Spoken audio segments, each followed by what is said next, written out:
Hey everyone, welcome to Midnight Mystic Stories. I noticed a lot of you who are watching and enjoying the content aren't subscribed yet. If you love spine-chilling stories, creepy encounters, and unexplained mysteries, make sure to subscribe and turn on the notification bell. It really helps the channel grow and helps us keep bringing more of the content you love. And be sure to comment below where you are tuning in from. Thank you and enjoy the video.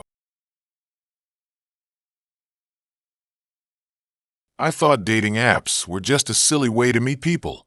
My friends were always telling me about their wild experiences, and I couldn't help but roll my eyes. But after weeks of swiping and getting nowhere, I finally met someone intriguing. His name was Daniel. He had this mysterious vibe, a little dark but in a way that was captivating. We hit it off through texts, sharing our favorite horror movies and conspiracy theories, and when he suggested we meet, I felt a flutter of excitement. The night of our date, I arrived at a secluded diner on the edge of town, a place that felt like it had been frozen in time. The neon lights flickered, casting eerie shadows against the cracked window panes.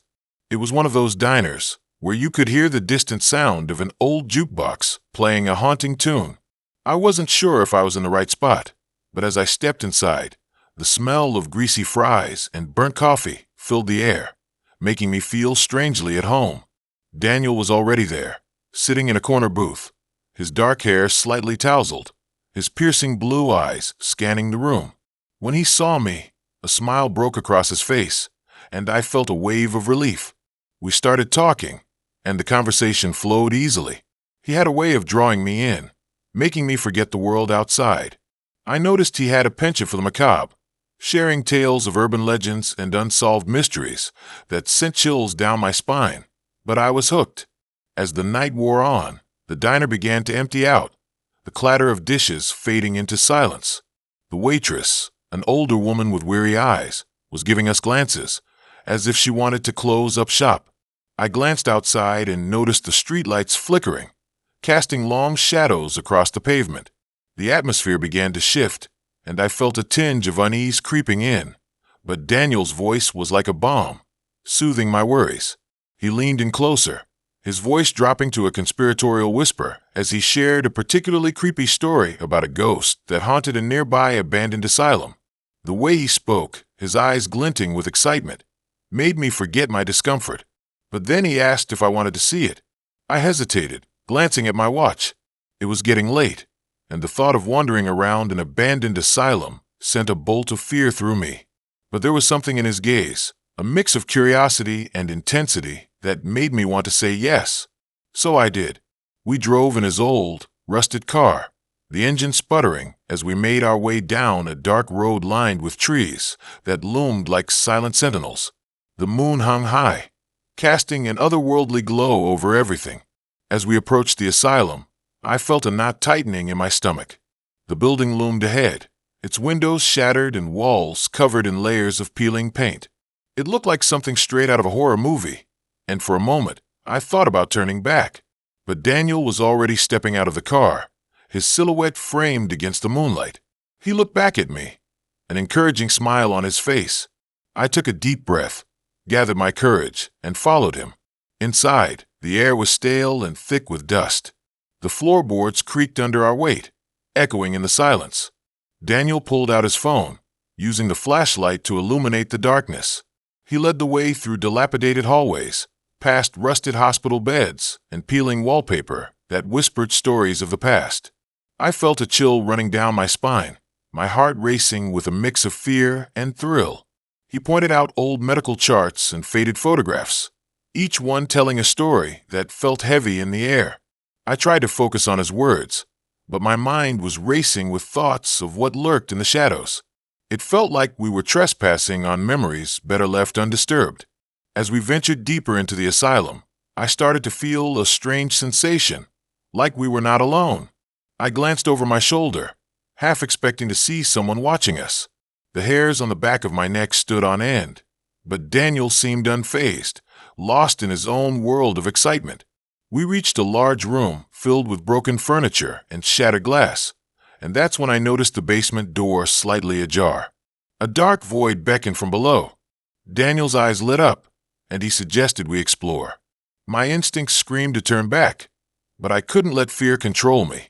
Besides, I didn't want to seem cowardly in front of him. So, with a shaky breath, I nodded. We crept down the creaking stairs, the darkness swallowing us whole. The air felt colder, and I could hear the distant sound of dripping water echoing through the silence. As we reached the bottom, Daniel flicked on the flashlight, revealing a large, empty room with rusted metal fixtures and a strange, oppressive atmosphere. My heart pounded in my chest, and I felt a wave of nausea wash over me. It was too quiet, too still. Suddenly, Daniel took a step forward and turned off the light, plunging us into darkness. Panic surged through me, and I could feel my breath quickening. I called out to him, but my voice felt swallowed by the void.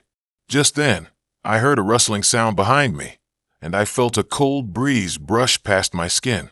I turned to face the darkness, my heart racing as I strained to see anything.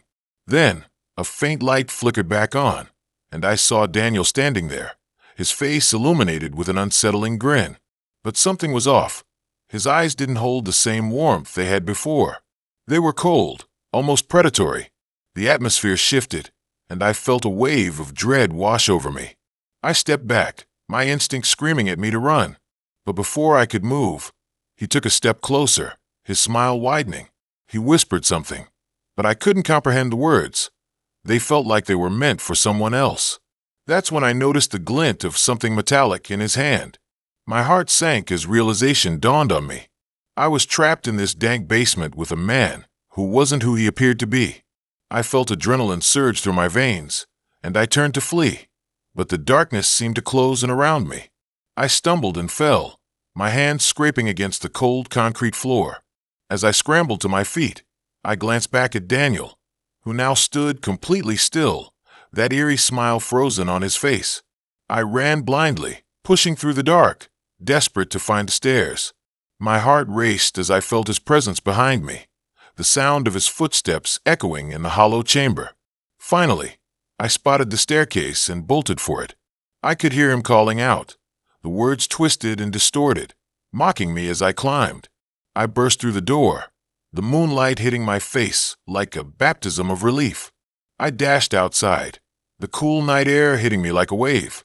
I didn't stop running until I reached my car, fumbling for my keys as I glanced over my shoulder. No sign of him. I jumped in, locked the doors, and sped away, the adrenaline coursing through my veins. But as I reached the main road, I felt a strange sense of calm wash over me. I glanced in the rearview mirror, and there he was, Daniel, standing in the middle of the road, his grin still plastered on his face, as if he were waiting for me. In that moment, I realized I hadn't just escaped a date gone wrong. I had stumbled into something far more sinister. And as I drove away, I couldn't shake the feeling that I wasn't just running from him. I was running from my own choices, the allure of darkness that had drawn me in, and I knew this wouldn't be the last time I'd have to confront it. The glow of my phone screen lit up my face as I swiped through dating profiles, a mix of boredom and desperation fueling my late-night scrolling. I was tired of the same old faces, the same cheesy lines. But then I stumbled upon her, a girl with striking green eyes and a smile that seemed to promise adventure. Her name was Lila, and her profile was laced with mysterious references to a secluded cabin in the woods, a place where she loved to escape. There was something about her that pulled me in, something that whispered, "This could be different." After a few exchanges, we agreed to meet up. She suggested a weekend at her cabin, and while it sounded a bit unconventional for a first date, I was intrigued. After all, who wouldn't want a weekend away from the hustle and bustle of city life? I could already picture us sitting by the fire, sharing stories under the stars. I threw caution to the wind and agreed. The drive out to the cabin was a journey into the unknown, the winding roads flanked by towering trees that seemed to close in around me as twilight fell. The air grew cooler, the ambience thick with the scent of pine and damp earth. As I approached the cabin, tucked away in a clearing, a sense of unease crept over me. It was rustic, charming in its own way, but there was something unsettling about the silence that surrounded it. Maybe it was just the impending darkness, or perhaps it was the way the shadows danced around the cabin. But I couldn't shake the feeling that I was being watched. Lila greeted me with that same inviting smile, as I stepped out of my car, her hair cascading over her shoulders like a waterfall of night. She wore a loose sweater that hung just right, giving off an air of effortless beauty. We exchanged pleasantries, and she led me inside.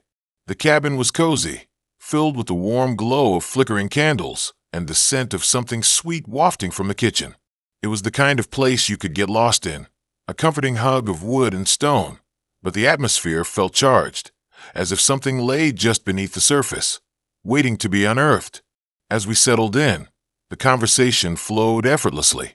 Lila was captivating, sharing stories about her family and her love for nature. But there were moments when her gaze would drift to the windows, an odd tension tightening her features. I tried to brush it off as mere nerves, but it gnawed at me. I felt the weight of the cabin pressing in, and the shadows seemed to stretch longer with every passing minute. After dinner, we moved to the living area, where she suggested we play a game to break the ice. She pulled out a vintage Ouija board, and I couldn't help but chuckle nervously. I had always been skeptical of this kind of stuff, but Lila seemed genuinely excited. The flickering candles cast eerie shadows on the walls as we placed our fingers on the planchette, the atmosphere thickening with anticipation. As we began to spell out random letters, I felt a chill run down my spine. The planchette moved slowly at first, but then it picked up speed, darting across the board as if guided by an unseen force. Lila gasped, her eyes widening, and I forced a laugh to cover my unease. The letter spelled out WTCH before it suddenly flew off the board, crashing against the floor with a clatter that echoed in the silence. Lila's expression shifted, the excitement drained from her face, replaced by something darker. She stood up abruptly, her eyes now darting to the windows, a look of panic etched across her features. I tried to calm her, but the air was thick with tension. I could feel my heart racing, and for the first time, I questioned whether I had made a mistake in coming here. We decided to take a break from the game, but the atmosphere was suffocating, the silence amplifying every creak of the cabin. Lila excused herself to the bathroom, and I sat alone, staring into the flickering fire. It was then that I noticed something on the wall, a series of photographs, black and white, depicting various people standing in front of the cabin, their faces eerily expressionless. Each photo seemed to capture a moment frozen in time, but the longer I looked, the more I felt a strange connection to them, an unsettling feeling creeping into my mind. When Lila returned, I couldn't help but ask about the photos. She seemed to stiffen at the question, her eyes narrowing slightly. She brushed it off with a vague response about the cabin's history, but I could tell there was more to it. The shadows in the room felt heavier now, pressing in on us as if the cabin itself were alive, a breathing entity harboring secrets. As the night wore on, we retreated to the bedroom, the only sounds the crackling fire and the occasional rustle of leaves outside. The bed was large and inviting, and for a moment I let my guard down. But the feeling of being watched returned, sharper now, and I couldn't shake the sense that something wasn't right. Lila drifted off to sleep beside me, her breathing steady, but I lay awake, staring into the darkness. My mind raced with thoughts. What was it about this place? Why did I feel like I had stepped into a different world? I decided to get up, hoping a glass of water would calm my nerves. As I tiptoed out of the room, I caught a glimpse of the Ouija board still sitting in the living room, the planchette resting ominously next to it. Compelled by curiosity, I approached the board, the flickering candles casting erratic shadows. I reached out to touch it, and in that moment, the temperature in the room dropped, a cold breeze snaking its way around me. The air felt charged with static, and I could hear whispers, faint but persistent, echoing through my mind. I pulled my hand back, heart racing, when suddenly, I heard Lila call my name from the bedroom. I rushed back, but the room was empty. Panic surged through me as I searched the cabin. The front door was ajar, swinging slightly in the wind. I stepped outside, the chill of the night air hitting me like a wave. The woods were dark, oppressive, and I called out for Lila, my voice swallowed by the silence. As I ventured further into the trees, the shadows loomed larger, twisting into grotesque shapes. I stumbled, my heart pounding as I felt the ground shift beneath my feet. It was then that I saw her, a figure standing at the edge of a clearing, illuminated by the faint moonlight. It was Lila, But something was off. Her hair hung in disarray, her eyes wide and unblinking, staring straight ahead as if entranced. I called out to her, but she didn't respond. The ground felt unstable, and an overwhelming sense of dread washed over me. I approached cautiously, and as I reached out to touch her shoulder, she turned. Her face warped into a haunting smile that sent chills down my spine. In that moment, the whispers grew louder, and I realized the truth. The photographs, the board, the eerie atmosphere, it all fell into place. Lila wasn't the girl I thought she was. She was part of something sinister, a lure that brought unsuspecting souls to this cursed cabin, where they became trapped, just like those in the photos. I turned to run, but the shadows closed in around me, a cacophony of whispers echoing in my ears. The trees seemed to shift, their branches clawing at me as I stumbled back toward the cabin. I burst through the door, slamming it shut behind me, my breaths coming in ragged gasps. The fire had died down to embers, the room now cloaked in darkness. As I leaned against the door, heart racing, I heard a soft giggle, and my blood ran cold. Lila was there, standing behind me, her face a mask of sweetness that belied the darkness lurking beneath. She stepped closer, and I felt an icy grip on my heart. I was trapped, not just in the cabin, but in a web spun from deception and horror. In that moment, I understood. This was not just a date gone wrong.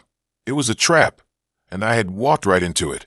The last thing I felt was her cold hand reaching for mine, and as I succumbed to the darkness, I knew I would join the ranks of the lost souls captured by the cabin, forever trapped in its embrace. It was one of those late autumn nights when the leaves crunched beneath your feet, and the air held a chill that felt like it seeped right into your bones. I was swiping through a dating app, half-heartedly looking for someone to distract me from the monotony of my life. I was done with the usual small talk and the predictable patterns of online dating. Then there she was, Maya. Her profile picture was stunning, with cascading dark hair and piercing green eyes that seemed to look right through me. Her bio was a mix of quirky and intriguing, mentioning an obsession with urban legends and a fascination with the uncanny. I felt a strange pull, a curiosity that I couldn't explain, and I swiped right. We hit it off immediately, exchanging messages that flowed like water. She had a way of weaving stories about her life that felt both real and surreal, each tale more bizarre than the last. I found myself captivated, hanging onto every word. It was as if she knew the secrets of the universe and was sharing them with me alone. We decided to meet at a quaint little cafe that felt like it was plucked straight from a vintage postcard. The cafe was tucked away on a side street, lined with gnarled trees that cast eerie shadows under the dim streetlights. When I arrived, I noticed Maya sitting at a corner table, her gaze fixed on the window as if she were waiting for something or someone. She looked up and smiled as I approached, the kind of smile that sent a warm rush through me. We talked for hours, sharing stories and laughter, but it was always laced with an undercurrent of something darker. She mentioned her childhood home, an old Victorian mansion rumored to be haunted. The way she spoke about it sent chills down my spine, yet I couldn't look away. As the night wore on, the cafe emptied, leaving us alone in the dying light. I felt an odd tension in the air, a mix of excitement and unease. Maya suggested we take a walk through the nearby park, and I agreed, eager to prolong our time together. The park was cloaked in a thick fog, the kind that made the world feel like a dream or a nightmare. The moon cast a ghostly glow, illuminating the twisted branches overhead. I tried to shake off the creeping discomfort that settled into my gut, but something felt off. Maya started sharing more tales, her voice low and hypnotic. She talked about an old legend, a story about a couple who ventured into the woods and vanished without a trace. The longer she spoke, the more I felt like I was being drawn into her narrative, as if I were a character in a horror story. I laughed it off, trying to convince myself it was all in good fun, but her intensity was unsettling. As we wandered deeper into the park, the trees loomed closer, their branches gnarled like skeletal fingers reaching out for us. The fog thickened, wrapping around us like a shroud. I could barely make out the path ahead, and my heart raced with both anticipation and dread. Maya stopped abruptly, her expression shifting from playful to serious. She looked at me with those piercing green eyes, and I felt a chill that had nothing to do with the weather. She told me she wanted to show me something special, something that would make this night unforgettable. My instinct screamed at me to turn back, but curiosity got the better of me. We walked further into the darkness, the air growing heavier with each step. Suddenly, we emerged into a clearing where an ancient tree stood, its trunk wide and gnarled. Maya approached it, her fingers brushing against the rough bark as if it were a lover. I watched her, a mix of fascination and fear coursing through me. She turned to me, a smile playing on her lips, and beckoned me closer. I hesitated, my heart pounding as I stepped forward. She whispered about the tree's history, how it was said to be a portal to another realm. I chuckled nervously, trying to play along, but the atmosphere felt charged with something I couldn't explain. Then she took my hand, her grip firm yet gentle, and pulled me closer to the tree. I felt an overwhelming sense of dread wash over me. The air grew colder, the fog swirling around us like a living entity. I wanted to pull away, to run back to the safety of the cafe, but I was frozen in place, the weight of her gaze holding me captive. Suddenly, the ground beneath us trembled as if the earth were awakening. I glanced around, panic rising in my chest. Maya's eyes gleamed with an intensity that was both magnetic and terrifying. She leaned in, her breath warm against my skin, and whispered about the legends that surrounded the tree. I could barely comprehend her words, my heart racing wildly as the world around us warped and shifted. Then, as if on cue, the fog swirled violently, and I felt an invisible force tugging at me, pulling me toward the tree. I stumbled back, yanking my hand away from hers, and that's when I saw it, a shadow darting between the trees, a figure that seemed to melt into the darkness. My blood ran cold, and a sense of dread settled into my bones. I turned to Maya, but her expression was unreadable, a mix of excitement and something darker. I wanted to run, to escape whatever was happening, but I was paralyzed by fear. The figure reappeared closer this time, and I could make out its features, twisted and grotesque, a mockery of humanity. I blinked, and it vanished into the fog, leaving only silence in its wake. The air was thick with tension, and I could feel the weight of something ancient pressing down on us. Maya stepped closer to me, her voice a soft whisper that sent chills down my spine. "You have to trust me," she said, but her tone was different now, a sinister edge that set my nerves on fire. I wanted to scream, to push her away, but I was caught in the web of her charm, unsure of what was real and what was an illusion. The ground shook again, and the air crackled with energy. Shadows danced around us, and I felt a presence closing in, a malevolence that seeped into my bones. I could see the figure again, lurking just beyond the edge of the clearing, and I knew I had to get out. I turned on my heel, my instinct screaming at me to run, but Maya grabbed my wrist, her grip unyielding. "Don't you want to see?" she urged, her voice almost pleading. I felt the panic rising, my heart racing as I tried to pull away. In that moment, I realized that this wasn't just a date gone wrong. It was a trap, and I was the prey. With a surge of adrenaline, I broke free and sprinted back through the fog, my breath coming in ragged gasps as I ran blindly through the trees. The world blurred around me, and I didn't stop until I burst back onto the path leading to the cafe. I could hear the distant echoes of laughter and chatter, a stark contrast to the darkness I had just escaped. I didn't look back, my heart pounding as I made my way home, the haunting image of Maya and the figure etched into my mind. Days turned into weeks, and I tried to forget that night, but the memories lingered, a shadow that haunted my waking hours. I deleted the app, convinced I would never want to date again. Then, one evening, I received a message. It was from Maya. Just a simple text. "You didn't think you could escape that easily, did you?"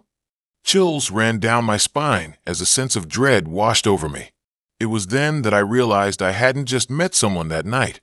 I had awakened something far more sinister, something that wouldn't let me go. I had always been a sucker for the thrill of online dating. There was something intoxicating about the prospect of meeting someone new, the anticipation of a first date, and the chance to uncover hidden layers of a stranger's life. So when I matched with Jake, I felt the familiar rush of excitement mixed with a hint of anxiety. His profile was alluring, with just enough mystery to pique my interest. He had those piercing blue eyes and a smile that seemed to promise adventure. We chatted for days, our conversations flowing effortlessly. He told me he loved exploring abandoned places, and I was captivated by his tales of urban exploration. Something about his passion made me feel alive, and I found myself looking forward to our late-night conversations. So when he suggested we meet in person, I immediately agreed.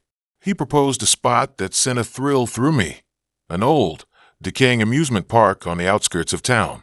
It was a place I had heard rumors about, a location that had been shuttered for years, swallowed by time and the encroaching forest. The night of our date arrived, and I felt a mixture of excitement and dread. As I drove through the winding roads leading to the park, the trees loomed ominously, their twisted branches clawing at the sky. The air was thick with the scent of damp earth and decaying leaves, and I could feel a chill creeping up my spine. I parked my car in the abandoned lot, the headlights cutting through the growing darkness, revealing the towering structures of rusted rides and crumbling concession stands. Stepping out of the car, the sound of leaves crunching underfoot echoed in the stillness. My heart raced with every step I took toward the entrance. I fished out my phone to check the time, but the screen flickered, and I cursed under my breath as I realized I had no signal.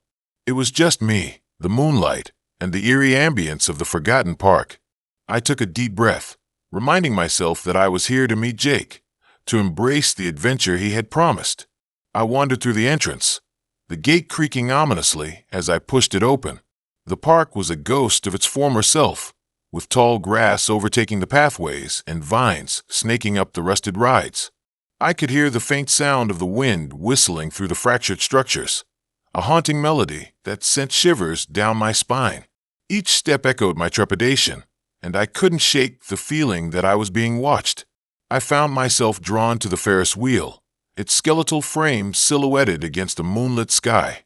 It loomed over the park like a sentinel, and I imagined the countless laughter it had once witnessed.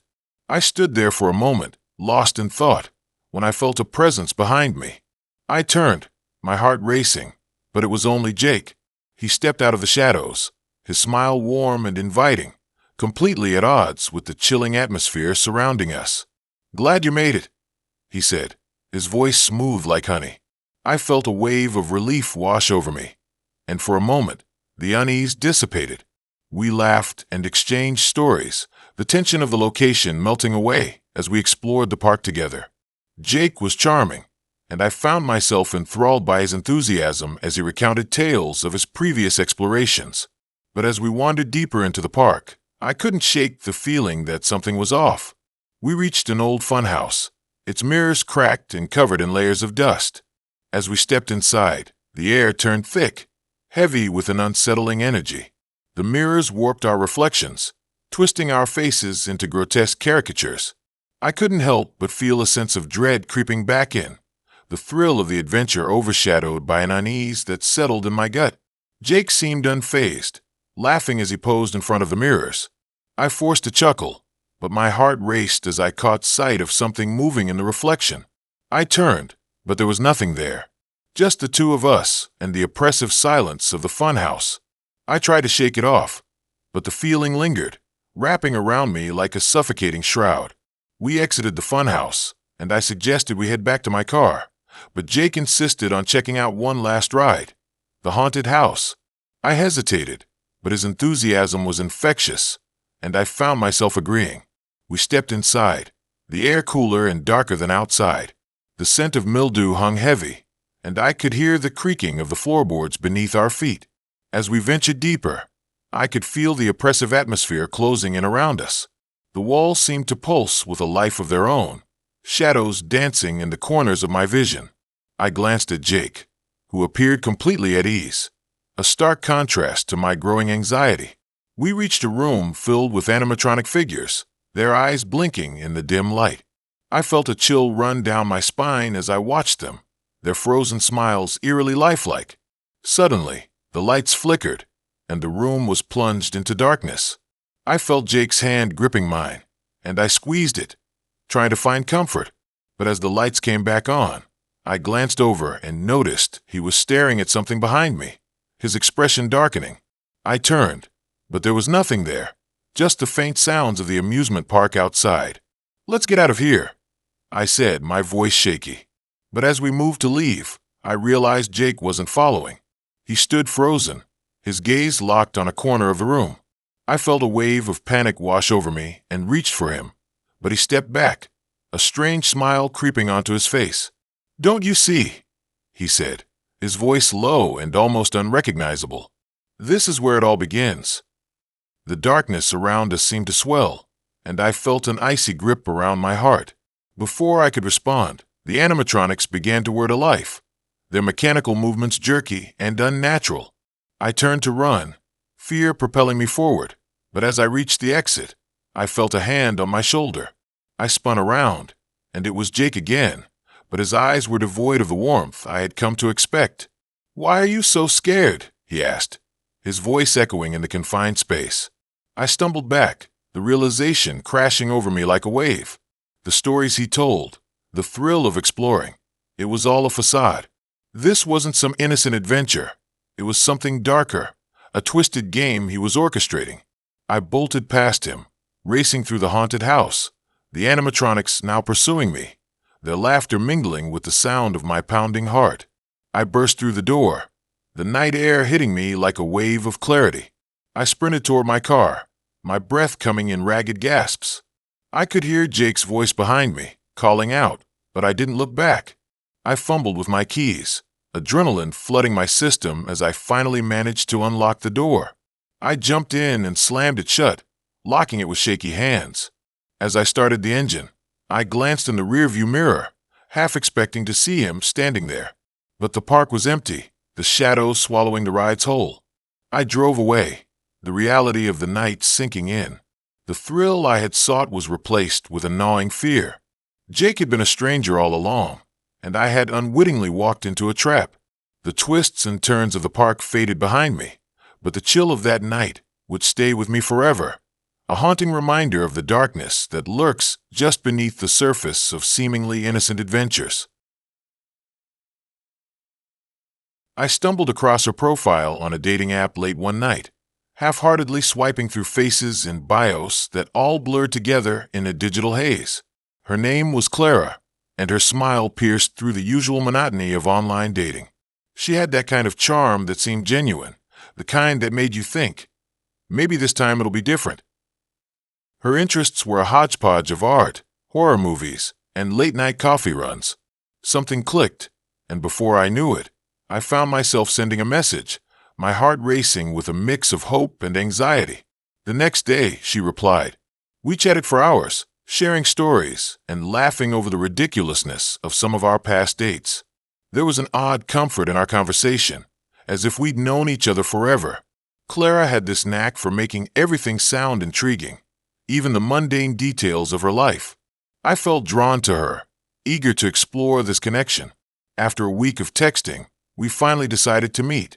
She suggested a small, dimly lit cafe on the outskirts of town, known for its quirky decor and vintage vibes. The kind of place where you could easily lose track of time as you sipped on overpriced lattes. I arrived early, heart thumping in my chest, glancing at my phone every few seconds, waiting for her to arrive. When she walked in, it felt like time stopped. Clara looked even more stunning than her pictures, her dark hair cascading over her shoulders and her eyes sparkling with excitement. We talked for hours, losing ourselves in the stories we shared and the atmosphere around us. The cafe was cozy, but there was an unsettling energy that hovered just beneath the surface, like a shadow lurking in the corners. As the night wore on, I began to sense something odd about her. It was subtle at first, a strange flicker in her expression when I mentioned my family, a slight pause when I asked about her childhood. I brushed it off, thinking it was just the nerves of a first date, but the feeling lingered, gnawing at the edges of my mind. When we finally left the cafe, the air outside was crisp, the moon hanging low in the sky, casting long shadows on the pavement. Clara suggested a walk, and I was all in. We strolled along the nearby park, the trees looming overhead, their branches like skeletal fingers reaching out into the night. As we talked, I felt a creeping sense of unease, a whisper in the back of my mind that something wasn't right. She started to share more about her life, dropping hints about a troubled past. There was a darkness in her voice that sent chills down my spine. I didn't want to pry, but I could feel the tension building between us. It was as if every word she spoke was laced with a hidden meaning, a secret she was dying to share but couldn't quite bring herself to reveal. As we reached a secluded spot in the park, Clara paused, her gaze fixed on a distant point. I turned to follow her line of sight, but saw nothing unusual. I felt the weight of silence pressing in around us, and I could see her struggling with something inside. My heart raced, and I felt a knot form in my stomach. Suddenly, she turned to me, her eyes wide and searching. It was as if she was gauging my reaction, trying to decide whether to open up or keep her secrets buried deep. I couldn't shake the feeling that I was standing at the precipice of something dark and unsettling. Without warning, she began to speak about her past relationships, detailing the erratic behavior of her ex-boyfriends, each story more disturbing than the last. I found myself frozen, caught between sympathy and the growing realization that there was something more sinister lurking beneath her charming exterior. It was like peeling back the layers of an onion, only to find a rotten core. I tried to shift the conversation, to lighten the mood, but every attempt was met with a heavy silence. Clara's demeanor shifted, and I could see the shadows of her past creeping into the present. It was like she was caught in a web of her own making, and I was helplessly tangled in it. As we walked deeper into the park, the atmosphere became increasingly oppressive. The moonlight barely penetrated the thick canopy of leaves, and I felt the hairs on my neck stand on end. Clara's hand brushed against mine, and I could feel the chill radiating from her skin. I could see her struggling with her thoughts, and I wanted to reach out and comfort her, but the words hung heavy in my throat. Then she stopped again, this time staring at a tree that loomed ominously in front of us. It was old and gnarled, its bark twisted and peeling. I didn't understand why she was so fixated on it until she finally spoke, her voice barely above a whisper. She told me about a past incident, something that had happened near this very tree, a dark event that had left scars deeper than I could comprehend. I felt my pulse quicken. Her eyes were wild now, filled with a mix of fear and exhilaration. I wanted to run, to escape this haunting tale, but I was trapped in her gaze, unable to look away. Suddenly, she turned to me, her expression shifting from fear to an unsettling calm. In that moment, everything changed. It was as if a mask had slipped away, revealing the true Clara beneath. The warm, charming girl I had met at the cafe was gone, replaced by someone darker, more intense. She stepped closer, invading my personal space, her breath coming in short, quick bursts. I felt a rush of adrenaline, a primal instinct kicking in, urging me to flee. The world around us faded into a blur, and all I could focus on was her. Clara reached out, her fingers brushing my arm, and I recoiled instinctively. It was a jolt of electricity, a sensation that sent waves of panic coursing through me. I turned to leave, but she was faster, grabbing my wrist with surprising strength. "Why are you afraid?" she asked, her voice low and chilling. I tried to pull away, but her grip tightened. I felt trapped, caught in a nightmare I couldn't wake up from. The shadows of the park seemed to close in on us, and I could hear the rustling of leaves, the echo of distant laughter that felt hauntingly out of place. In a moment of clarity, I yanked my arm free and took a step back. The distance felt like a lifeline, and I could finally see the truth. Clara was not the girl I thought I knew. The pieces of her story came together in a horrifying mosaic, each revelation more disturbing than the last. I turned to run, fueled by adrenaline, but the darkness of the park enveloped me. I could hear her footsteps behind me, chasing me through the trees, and I pushed myself to move faster, my heart pounding in my chest. It felt like a twisted game of cat and mouse, and the thrill of fear spurred me on. Finally, I broke free from the trees and stumbled onto the street, gasping for breath. I turned back just in time to see Clara emerge from the shadows, her expression unreadable. In that moment, I realized something that sent chills down my spine. The Clara I had met wasn't just a girl with a troubled past. She was a reflection of my own fears, my own demons, and now, They were intertwined in a way I could never escape. As I stood there, breathless and shaken, the realization hit me harder than any horror story ever could. I hadn't just gone out on a date. I had looked into the abyss, and the abyss had looked back. I turned away, knowing that the only way to escape was to confront the darkness, not just in her, but in myself. The night was far from over, and the true horror was just beginning. I was scrolling through my phone one evening, half-heartedly looking for a distraction from the monotony of my life. My friends had been pestering me to try dating apps, saying it was the modern way to meet people. Skeptical but curious, I downloaded one, swiping left and right like it was a game.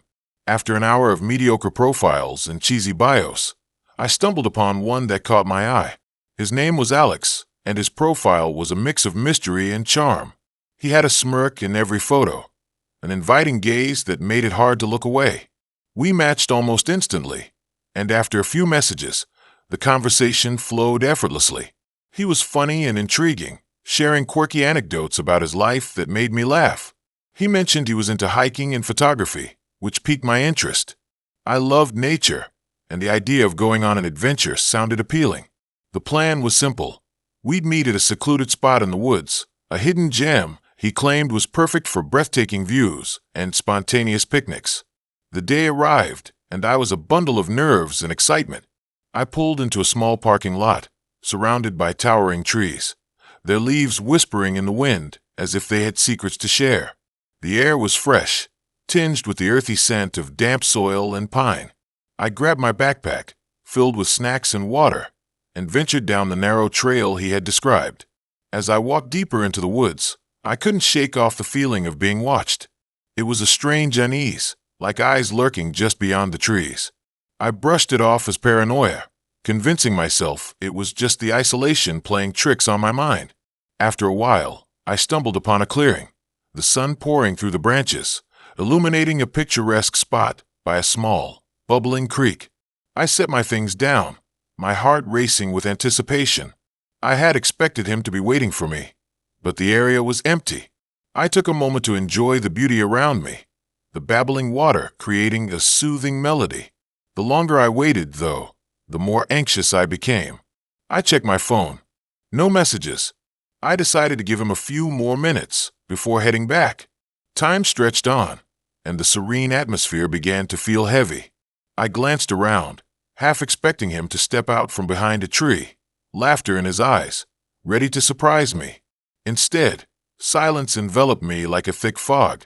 I felt the urge to leave, but was also curious to see if he would show. After another half hour, I decided to explore the area a bit. The path wound deeper into the woods, and against my better judgment, I followed it. The trees grew denser, and shadows danced around me. As I walked, I noticed strange symbols etched into the bark of some trees, twisting and turning in unnatural patterns. I paused, feeling a chill creep up my spine. Maybe it was just a prank, but the thought of some creepy cult nearby sent a jolt of fear through me. I hurried back to the clearing, my heart pounding louder than the creek. But as I reached the spot, the unease morphed into dread. My backpack was gone. Panic surged within me. I spun around, scanning the area, searching for any sign of Alex or my things.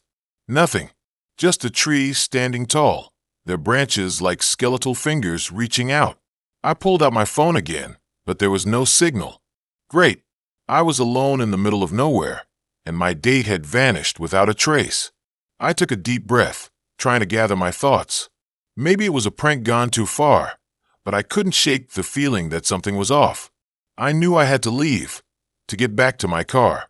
The path back felt different, as if the woods had shifted while I was gone. I turned around, convinced I could hear whispers carried on the wind.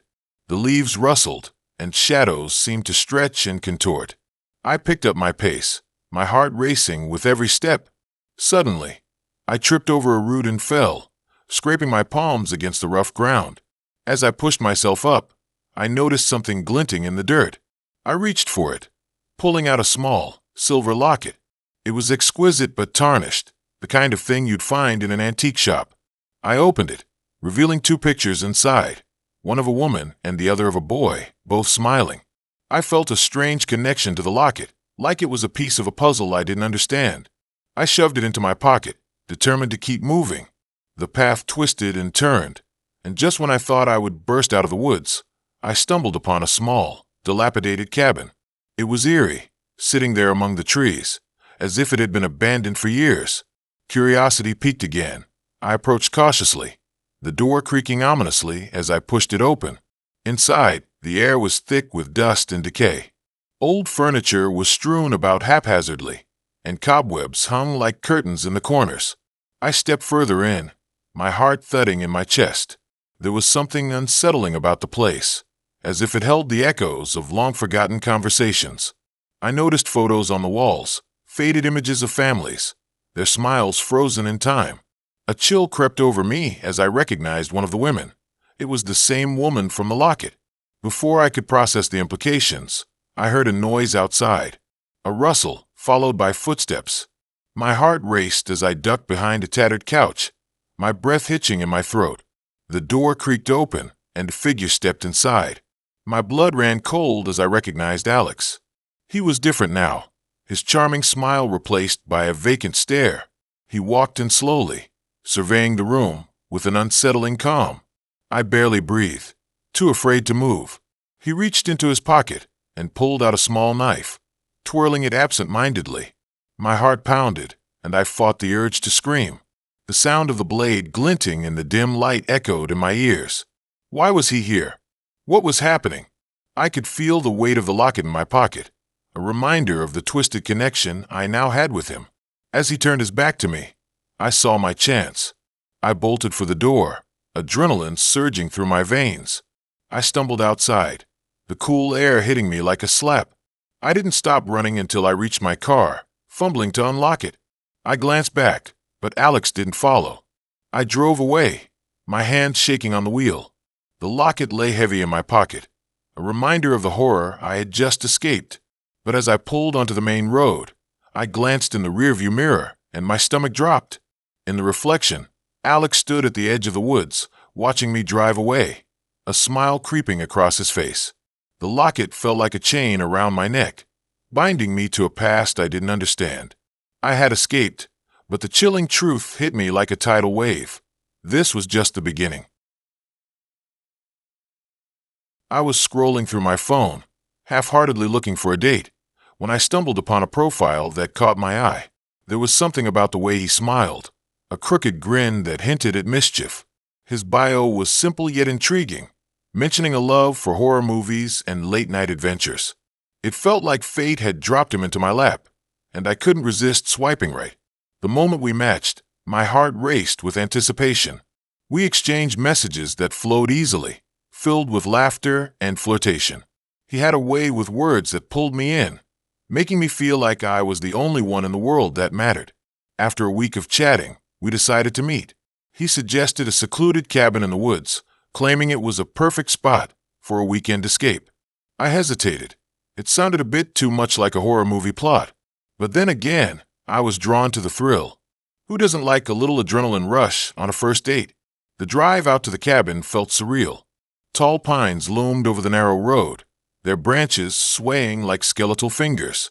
The air grew thicker as the city faded behind me, replaced by the raw essence of nature.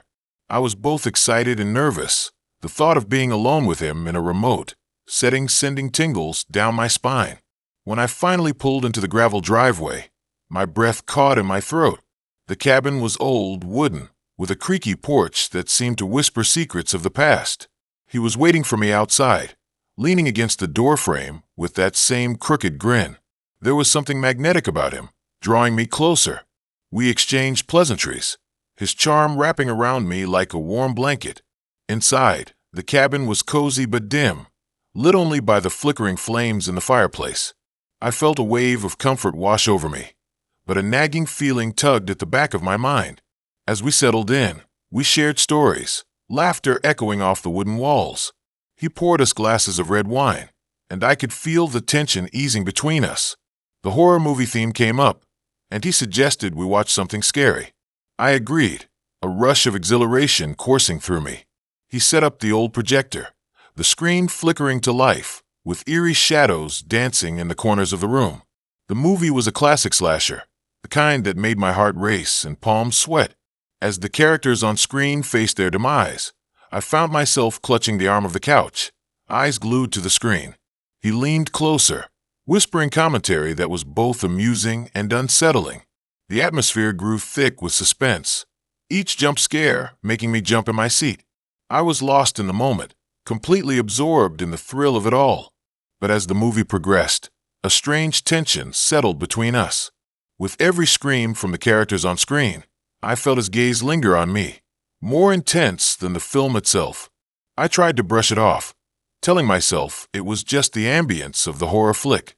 Still, an unease crept into my mind, and I couldn't shake the feeling that something wasn't quite right. After the credits rolled, he suggested we take a walk outside. The night air was cold, and I wrapped my arms around myself as we stepped onto the porch. The forest loomed dark and menacing around us, the sounds of nature amplified in the silence. He led me down a narrow path, the moonlight filtering through the trees, casting eerie shadows on the ground. My heart raced, not just from the thrill of being with him, but from the palpable sense of dread that hung in the air. We walked deeper into the woods, and I could feel the atmosphere shift. It wasn't just the darkness that made me uneasy. There was a weight to the silence, a feeling of being watched. I glanced over at him, his expression unreadable, and I felt a shiver course down my spine. I tried to shake off the feeling, reminding myself I was here to have fun, but the instinctual urge to turn back tugged at me. He stopped suddenly, turning to face me, the moonlight casting harsh shadows on his features. He said something, but the words were lost in the rustling leaves. I could see a strange glint in his eyes, something feral and wild. Fear clawed at my insides, and I took a step back, my instincts screaming at me to run. But I stood my ground, trying to maintain my composure. "Is everything okay?" I thought about asking, but the question felt hollow. The unease bubbled beneath the surface, growing stronger with every passing second. He stepped closer, invading my personal space, and I felt the air grow heavy. I could sense the shift in the atmosphere, the tension thickening as he leaned in, his breath hot against my skin. Before I could react, he grabbed my wrist, pulling me towards the darkness of the trees. Panic surged through me, and I yanked my arm free, stumbling back. The playful facade had vanished, replaced by an intensity that made my heart race for all the wrong reasons. Whatever charm he had woven around me was now a trap, and I felt the walls closing in. I turned to run, my legs pumping as I dashed back down the path. The branches snagged at my clothes, but I didn't care. I had to get away. I could hear him calling after me, his voice laced with something that sent chills down my spine. I didn't stop to look back, desperation fueling my flight as I pushed through the underbrush. Finally, I burst back onto the porch, my chest heaving as I fumbled for the door. The cabin felt like a sanctuary, a barrier between me and whatever darkness lurked outside. I locked the door behind me, my heart pounding in my ears. I leaned against the wall, trying to catch my breath, but the feeling of dread wouldn't leave. The fire had dimmed, casting flickering shadows across the room. I glanced around, feeling the weight of the silence settle heavily. I needed to call someone, anyone, but my phone was dead, the screen dark and lifeless. I cursed under my breath, frustration bubbling to the surface. I was trapped in this cabin with him, and I had no idea what he was capable of. Suddenly, the door rattled, and I jumped. My heart raced as I heard him calling my name, the voice low and taunting. I felt the walls closing in again, that sense of claustrophobia creeping back. I couldn't let him in. I had to stay strong and not show fear. I edged toward the window, peering through the thin curtains, my breath catching in my throat. He stood outside, his expression twisted into a smile that sent a chill down my spine. But then something shifted. His smile faded, and he seemed to look past me, his eyes narrowing as if he was seeing something beyond the walls. My heart raced, and I backed away from the window, confusion mixing with fear. In that moment, the door burst open, splintering wood as he charged inside.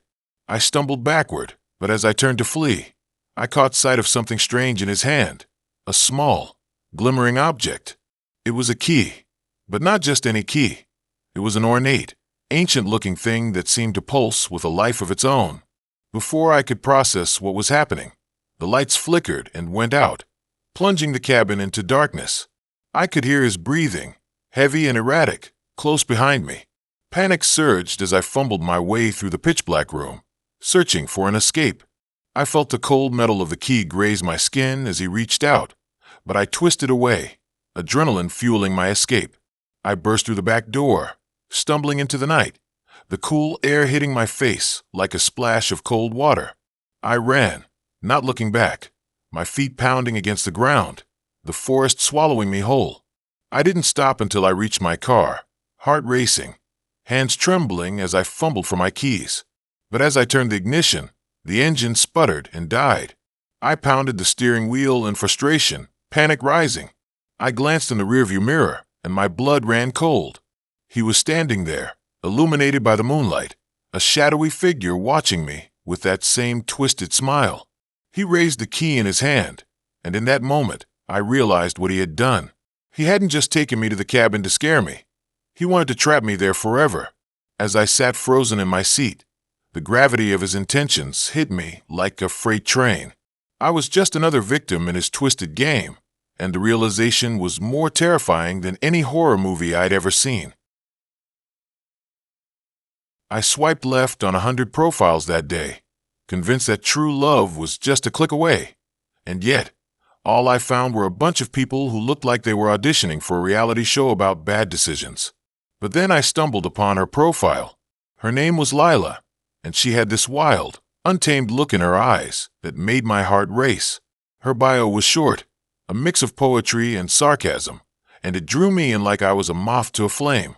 I sent her a message, and to my surprise, she replied almost instantly, her words flowing like a stream of electricity.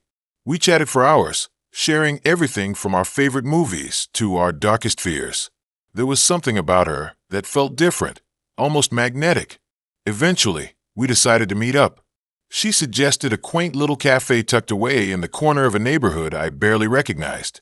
The name slipped my mind as I drove through the dimly lit streets, the kind of place where shadows seemed to linger a moment too long. When I arrived, I was a bundle of nerves. The cafe had an old-world charm, with wooden beams and vintage posters that whispered stories of a bygone era. The air smelled of fresh coffee and baked goods, but there was an underlying scent of something earthy, almost damp. I shrugged it off, attributing it to the rain-soaked streets outside. Lila arrived a few minutes later, and when she walked in, the entire room seemed to fade into the background. She wore a long, flowing dress that danced around her ankles, and her hair fell in waves, framing her face perfectly. We spent the evening laughing and sharing our lives over cups of steaming coffee. But as the night wore on, I noticed something unsettling. Lila's smile sometimes didn't reach her eyes, and when she talked about her childhood, her voice would dip into a hollow tone, as if she were reciting lines from a play she had long forgotten. I tried to shake off the feeling that something was off, but the atmosphere in the cafe shifted as the clock struck 9. The lights flickered, casting eerie shadows on the walls, and I could feel a chill creeping up my spine. Lila suggested we take a walk. I hesitated for a moment, but her enthusiasm was contagious, and I found myself agreeing. We stepped outside, the cold air hitting us like a slap. The streets were nearly empty, the occasional rustle of leaves sounding like whispers in the darkness. As we walked, she pointed out the old buildings, telling me stories that felt half-formed, like they were pieces of a puzzle she was still trying to figure out. The further we walked, the more I felt the weight of the night pressing down on us. Lila's laughter echoed strangely in the silence, and I couldn't shake the feeling that we were being watched. I glanced over my shoulder, but there was no one there, just shadows and the faint glow of street lamps. I told myself I was being ridiculous, but the unease clung to me like a second skin. After a while, we reached a small park, its benches weathered and cracked. It was eerily quiet, and I could hear the rustle of leaves as the wind picked up. Lila suggested we sit for a moment, and I obliged, though I felt a strange tension in the air. As we sat, she turned to me, her eyes locking onto mine with an intensity that made my heart race. She leaned in closer, her voice dropping to a whisper as she spoke of dreams and fears, of the darkness that crept into her life like an unwanted guest. I tried to comfort her, but the more she spoke, the more the shadows seemed to deepen around us. The park felt alive in a way that was both captivating and terrifying. I could hear the distant sound of rustling, like something was moving just outside the reach of the moonlight. I glanced around, my heart thudding in my chest, as Lila continued to share her thoughts, oblivious to my growing discomfort. Suddenly, she stopped mid-sentence, her gaze shifting to something behind me. I turned around quickly, but there was nothing there, just the empty park, the trees swaying gently in the breeze. When I looked back at Lila, her expression had changed. The warmth in her eyes had vanished, replaced by a cold, distant stare that sent a chill through my bones. I tried to brush it off, thinking maybe she was just tired or overwhelmed. But as we continued to sit there, the air grew thicker, and I felt like we were trapped in a moment that stretched on forever. I could hear my heartbeat, loud and echoing in my ears, drowning out the sounds of the night. Lila's fingers twitched slightly, and I could sense an energy shifting between us, like the calm before a storm.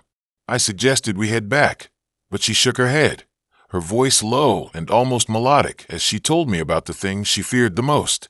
Shadows danced around us, and I felt the urge to run, but I was paralyzed by her presence.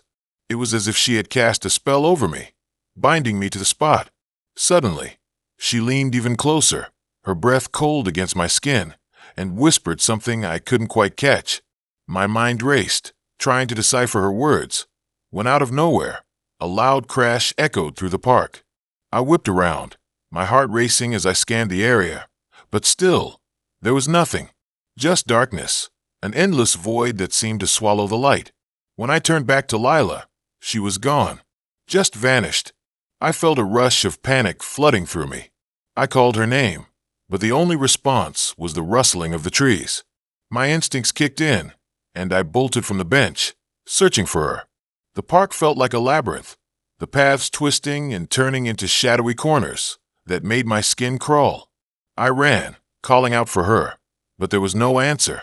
I could hear my own breath ragged in my throat, the silence pressing in around me.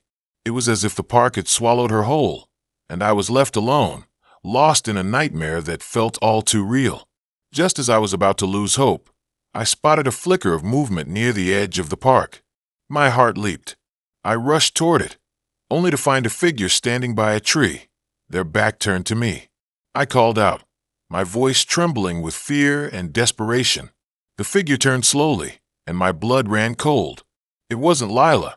It was me, or at least someone who looked exactly like me, a twisted reflection of myself that smiled back with an unsettling glee. The last thing I remember was the laughter echoing in my mind, a cacophony of sound that drowned out everything else.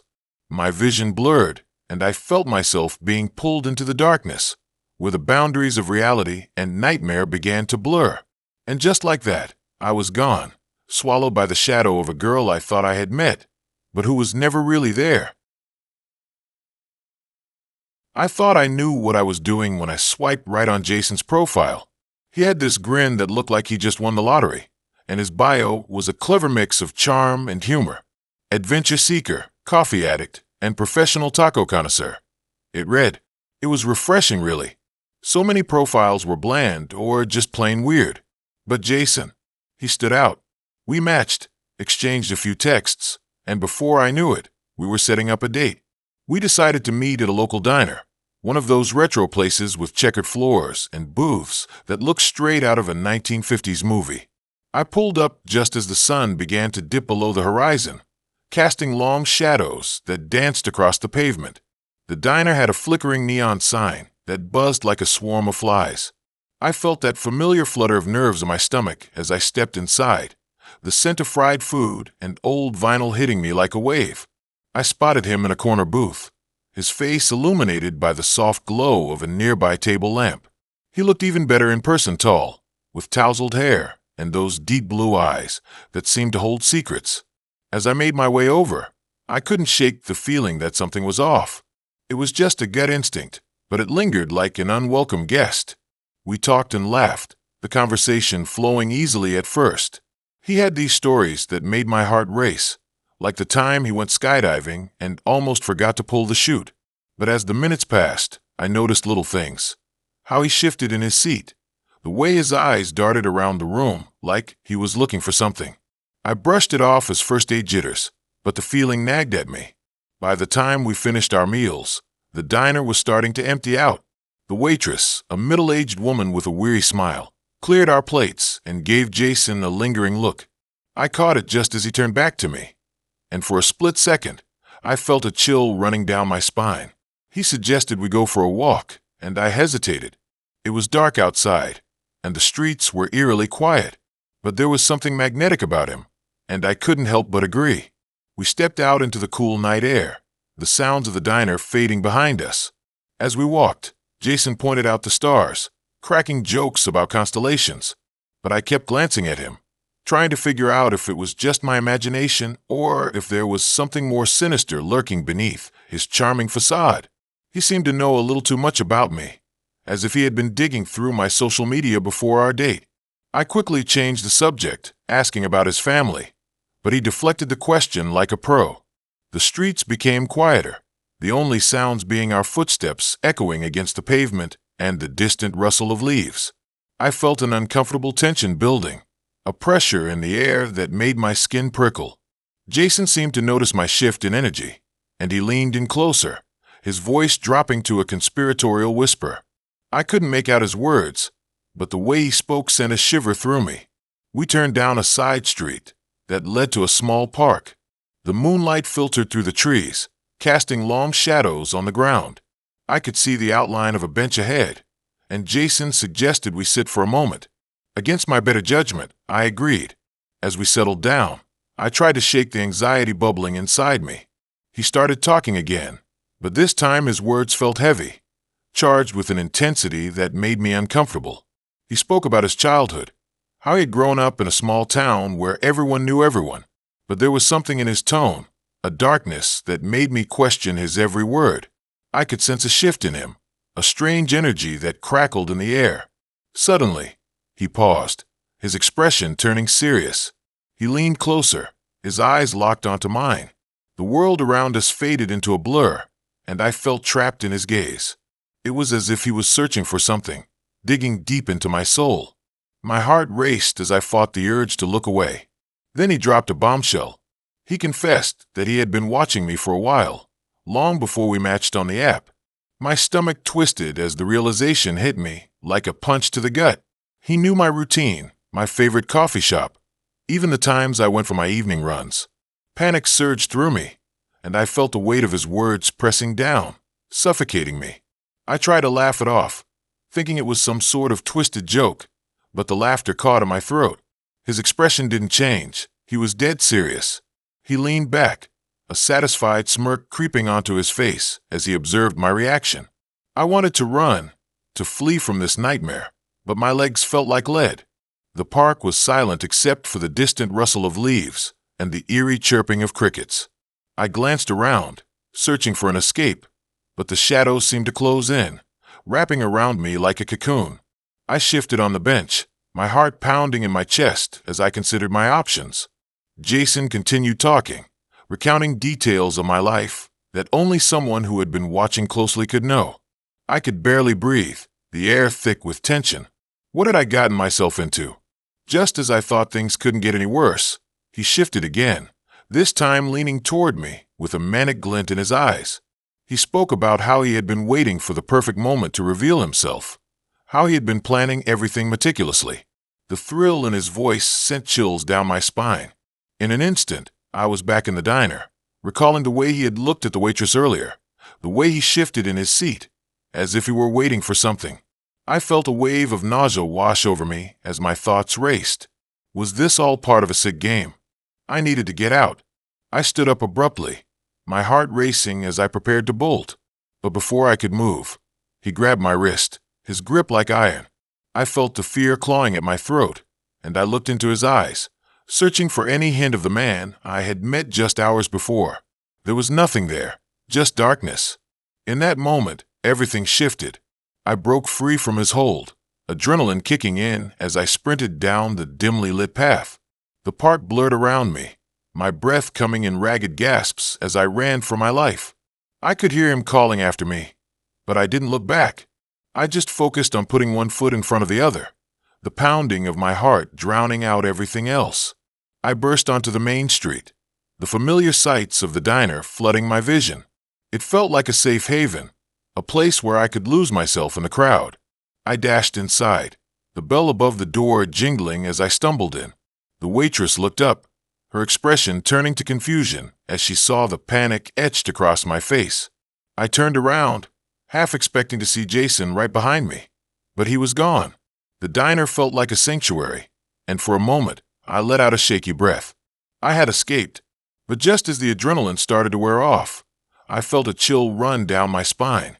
I glanced at the window, and there he was. Jason stood across the street, his figure illuminated by the diner's neon lights. He was watching me, that same twisted smile plastered across his face. In that moment, I realized I had escaped the date, but I hadn't escaped him. This was just the beginning. I swiped right on his profile picture, the dim lighting making his chiseled jawline pop against the backdrop of a smoky bar. I mean, who can resist a guy who seems effortlessly cool, leaning against a vintage jukebox with a guitar slung over his shoulder? His bio was short but intriguing, something about being an artist who loved the thrill of the unknown. It was all a bit cliché, but I was in a mood for adventure. Maybe a little danger was just what I needed to spice up my life. We chatted for a few days, exchanging texts that felt like a playful game of cat and mouse. He had this way of pulling me in with just the right amount of mystery, sprinkling in hints of his life, but never revealing too much. I was captivated, feeling as if I was on the edge of some thrilling cliff, ready to jump. Eventually, he asked me out.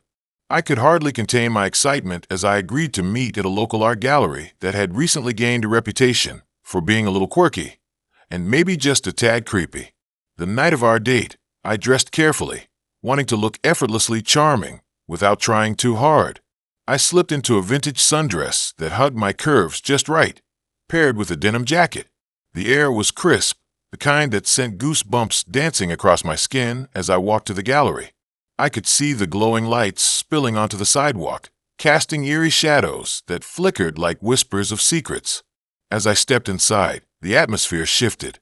The air was thick with the scent of oil paints and varnish, mingling with an undertone of something metallic. The walls were adorned with dark, abstract pieces that seemed to twist and turn in the dim light, almost alive in their own right. I felt a slight shiver crawl up my spine, but I brushed it off. It was just the ambience. Art was meant to evoke feelings, right? I spotted him leaning against a wall, his back to me, engrossed in a particularly disturbing piece of art that was splattered with shades of red and black. When he turned, my heart raced at the sight of his smile. He walked over, and the way he moved, confident yet relaxed, made my breath hitch. We exchanged pleasantries, each word layered with a tension that felt almost electric. As we wandered through the gallery, he pointed out various pieces, each story more bizarre than the last. I could see the passion in his eyes, but there was something else there too, a glint that made me question if he was entirely sane. When he suggested we step into a back room that was labeled as the Chamber of Secrets, my stomach twisted in knots. But curiosity won.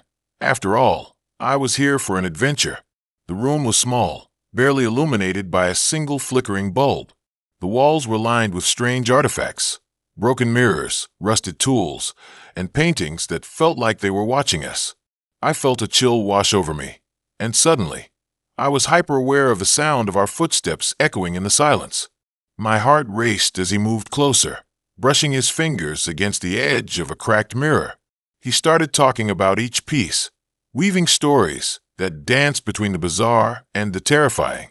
One story about a cursed object made me laugh nervously, but I could feel the air thickening around us, a weight pressing down. I was beginning to feel trapped, ensnared in a web of his words and the oppressive atmosphere of the room. But then, he leaned in and whispered something softly, his breath ghosting over my ear. "Do you believe in art that can take a piece of your soul?" My stomach dropped. The way he said it, with that tantalizing blend of seriousness and playfulness, sent a wave of unease crashing over me. I tried to laugh it off, but it felt forced, like I was trying to convince myself I was safe. Still, I was drawn to him, the thrill of the unknown keeping me engaged. We moved to another piece, a grotesque sculpture that seemed to twist and writhe in the shadows. As he spoke, I felt like I was losing myself in his words, the surroundings melting away. But then I noticed something strange. The shadows around us seemed to pulse and shift, as if they were alive. I blinked, shaking off the feeling. Maybe it was just the dim light playing tricks on my mind.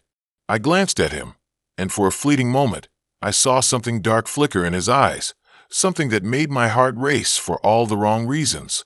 But I pushed it down, telling myself I was overreacting. He was charming after all. Then, as if he could sense my unease, he stepped back, giving me space. I felt the weight of his gaze on me, and I could almost hear the thoughts swirling in his mind. "What are you thinking?" he asked, his voice low and smooth. I hesitated, trying to find the right words, but instead, I found myself staring at the flickering bulb above us.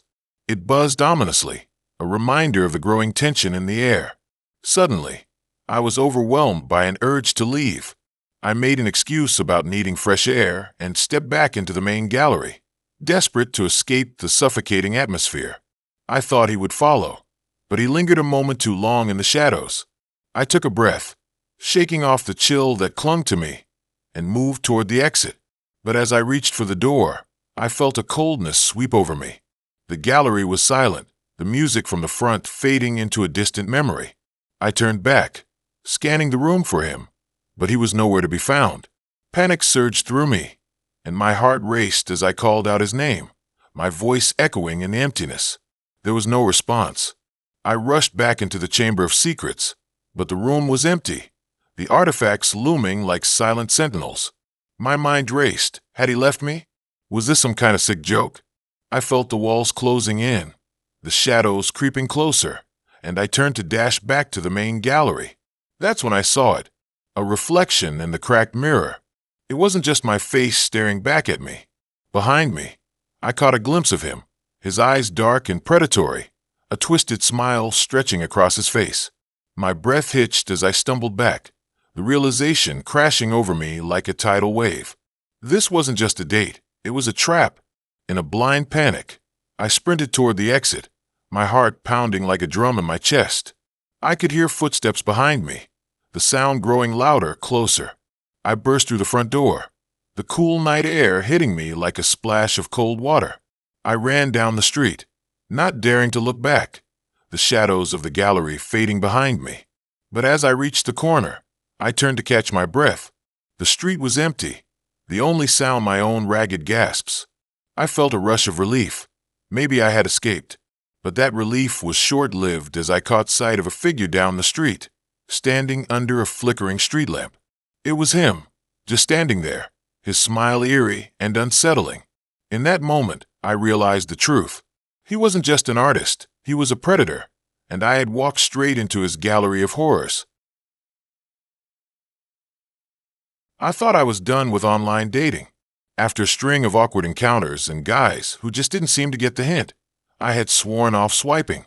But boredom has a funny way of creeping in, and when that little notification popped up on my phone, I found myself scrolling through profiles again. That's when I saw him, Ethan.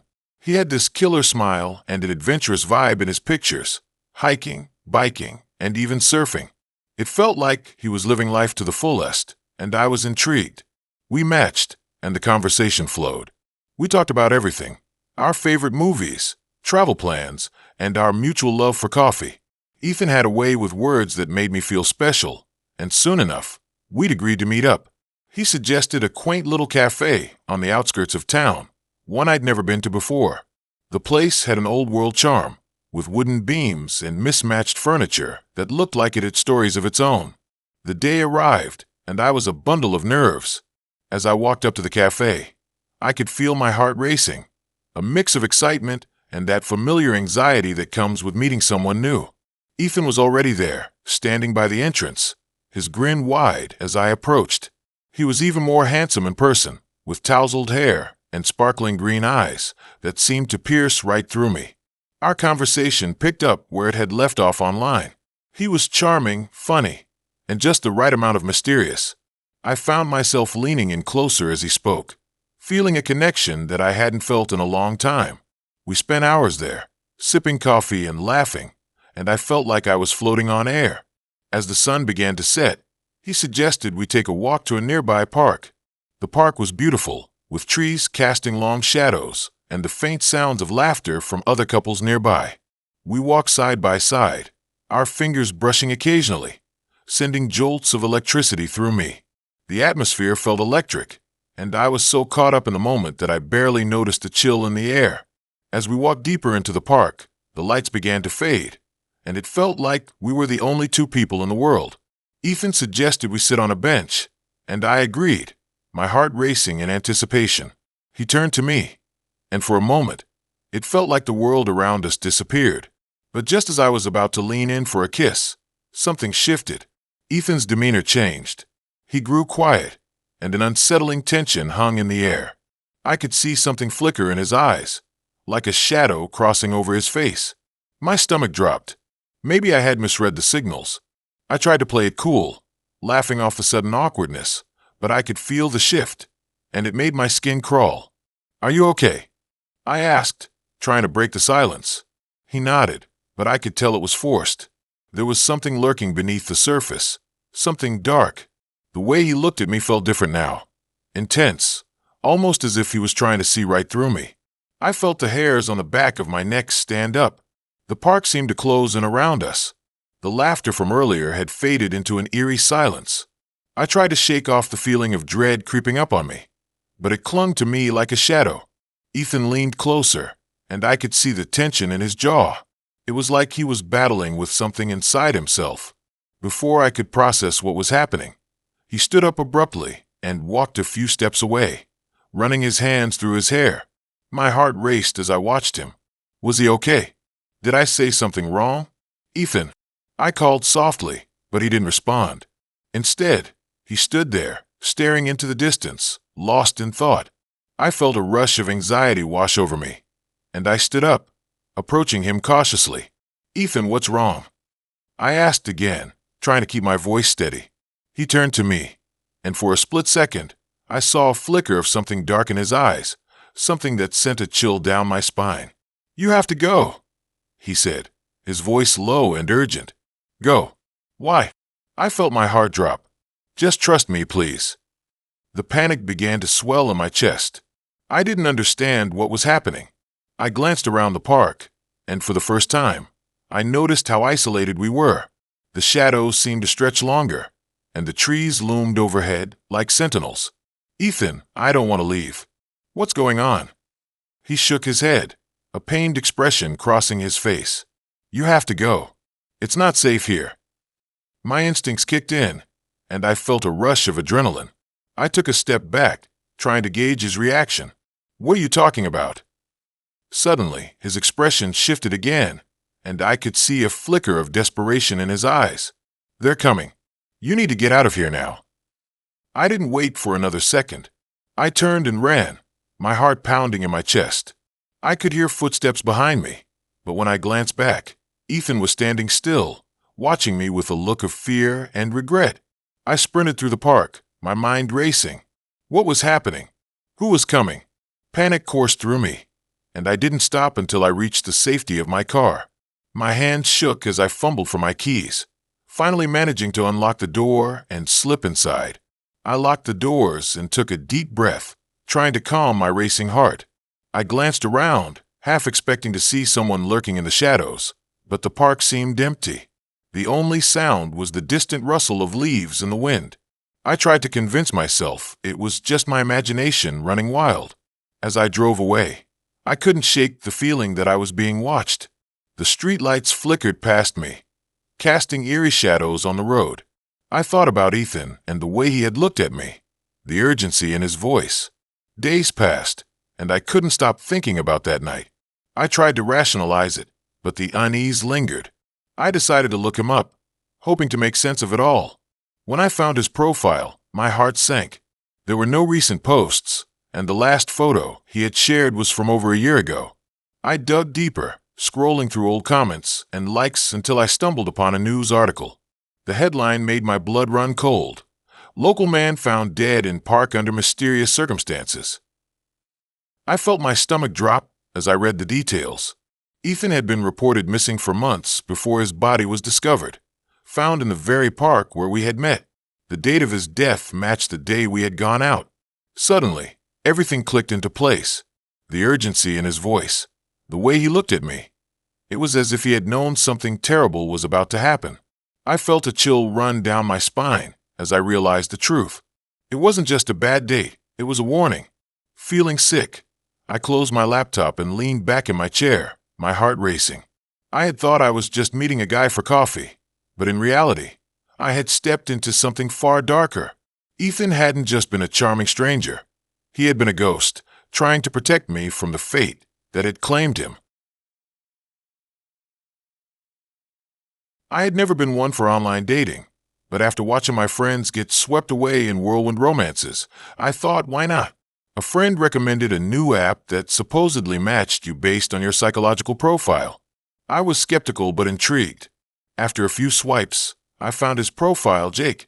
His pictures showed him hiking in the mountains, laughing with friends, and posing with his dog. He looked fun, adventurous, and normal enough for me to consider meeting up. Our conversations were light and easy, filled with jokes and shared interests. He claimed he was into photography and would often send me beautiful sunset shots from his hikes. I couldn't help but feel a thrill at the thought of a guy who shared my love for nature. Eventually, we decided to meet in person, choosing a secluded park known for its picturesque trails. The moment I arrived, I felt a bit of excitement and apprehension flutter in my chest. Jake was already there, leaning against a tree, his smile warm and inviting. He seemed even more attractive in person, with scruffy hair and bright blue eyes that sparkled under the sunlight. We exchanged hugs, and I felt a rush of comfort wash over me. As we strolled along the winding paths, laughter bubbled up between us, making the atmosphere feel light. But there was something about Jake that made the hairs on the back of my neck stand up. He had a way of looking at me, a kind of intensity that made me question whether he was genuinely interested in what I had to say, or if he was analyzing me in some way. I brushed it off as nerves, thinking that maybe I was overthinking things. As the sun dipped lower in the sky, casting long shadows across the trail, Jake suggested we take a detour to a lesser-known lookout point. It felt like an adventure, and I was eager to explore. We climbed higher, the air growing cooler and the sounds of the park fading behind us. The view from the top was breathtaking, the valley sprawling out before us in a tapestry of greens and browns, the sunset painting everything in hues of orange and pink.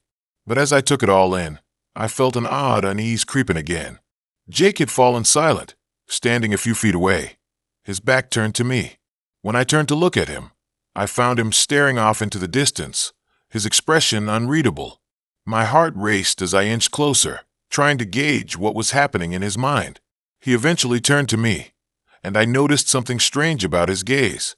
It was almost as if he was looking through me instead of at me. I laughed nervously, trying to break the tension. "Hey, everything okay?" But he didn't respond, and the silence hung between us like a thick fog. After a moment that felt like an eternity, he finally smiled again, but it was different this time, more forced. He suggested we head back down, and I agreed, eager to escape the growing discomfort. As we made our way back, I couldn't shake the feeling that something about him had shifted. The darkness fell quickly as we navigated the trail, the trees looming like silent specters around us. Jake seemed to take the lead, walking ahead of me. I felt a twinge of anxiety as I realized how isolated we were. The park was empty now, the laughter of earlier replaced by an unsettling stillness. I told myself it was just the darkness playing tricks on my mind. Suddenly, Jake stopped in his tracks. I caught up to him, and he turned to face me, his expression serious. "You ever wonder about the people you meet online? Like really wonder?" His voice was low, almost conspiratorial. I shrugged, trying to keep the mood light. "I guess. It's a bit of a gamble, huh?" But he didn't laugh. Instead, he stepped closer, invading my personal space. Some people are not who they say they are. You have to be careful. My heart raced, and I took a small step back. What do you mean? He ignored my question, looking past me into the darkened trees. This place has a lot of history. Some say it's haunted. There was a gleam in his eyes, a spark of something unsettling. I forced a laugh, feeling the tension in my chest tighten. Yeah, I've heard about that. Ghost stories, right? Jake's smile faded. No, not like that. I mean, there are real dangers in places like this. You never really know who's watching. The atmosphere had shifted, the weight of his words settling heavily in the air. Every instinct screamed at me to turn back, but I didn't want to seem rude. I needed to maintain my composure. So I pressed on, trying to shake off the cold fingers of dread creeping up my spine. As we descended further into the woods, I noticed a faint rustling sound behind us. It was probably just a raccoon or something, but the noise sent a jolt of panic through me. I glanced at Jake, who seemed unfazed. Do you hear that? I asked, my voice barely above a whisper. He turned, tilting his head as if straining to listen. It's probably nothing, he said casually, but I could see a flicker of something in his expression. I didn't like the way his lips curled into a smirk, and the hairs on my arms stood on end. I was torn between the urge to run and the need to appear calm. The rustling grew louder, and I quickened my pace, trying to put distance between me and whatever might be lurking in the shadows. Jake matched my speed, but I could feel his eyes boring into me, assessing my every move. Relax, he said, his tone almost mocking. You're safe with me. But the way he said it sent chills down my spine. I could hear my own heartbeat, a frantic drumbeat echoing in my ears as I focused on the path ahead. As we rounded a bend, I saw a flicker of movement, a figure darting between the trees. My breath caught in my throat, and I stopped dead in my tracks. Did you see that? I stammered. Jake laughed, but it didn't sound genuine. It's just your imagination. You're letting the dark get to you. But it wasn't just my imagination. I could feel it. The presence of someone or something watching, waiting. The trees seemed to close in around us, the darkness thickening like a heavy shroud. I stumbled backward, fear flooding my senses. Let's get out of here, I urged, my voice shaking. But Jake stepped closer, blocking my path. Why are you so afraid? You came here to explore, didn't you? In that moment, the reality of my situation crashed over me. The playful guy I had met online had morphed into something else entirely. A stranger, perhaps even a predator. I tried to sidestep him, but he grabbed my arm tightly. Relax, he repeated, but there was no comfort in his words. The intensity in his gaze had shifted from playful to something darker, and I felt a wave of panic surge through me. Let go of me, I demanded, yanking my arm back. But he held on, his grip unyielding. You don't want to make me angry, he murmured, a sinister undertone creeping into his voice. Just then, the rustling returned, louder this time, and I turned to see the figure from before. It was a man, wild-eyed and disheveled, emerging from the shadows. Help, he shouted, stumbling toward us. You have to get out of here. Jake's grip loosened as he turned to face the newcomer, his expression morphing from amusement to shock. I seized the moment, breaking free and sprinting down the path, adrenaline propelling me forward. I heard Jake call after me, but I didn't look back. The trees blurred past me, the darkness closing in as I ran, my heart pounding in my chest. I could hear footsteps behind me, but I didn't dare slow down.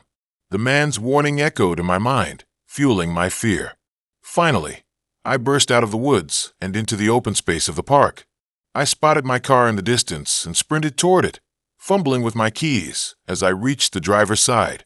I jumped in, slamming the door shut and locking it just as I saw Jake emerge from the trees, his face twisted in anger. I peeled out of the parking lot, leaving the park behind. My heart was still racing, and as I drove away, I couldn't shake the feeling of being hunted. Days turned into weeks, and I tried to forget about that night. I deleted the app, convinced I was done with online dating. But one evening, I received a text from an unknown number. It was a photo of a sunset, eerily similar to the ones Jake had sent me. I felt a chill run down my spine as I realized the number belonged to Jake. I had thought I was free, But now I was left with the unsettling feeling that he was still watching, waiting for the right moment to strike again.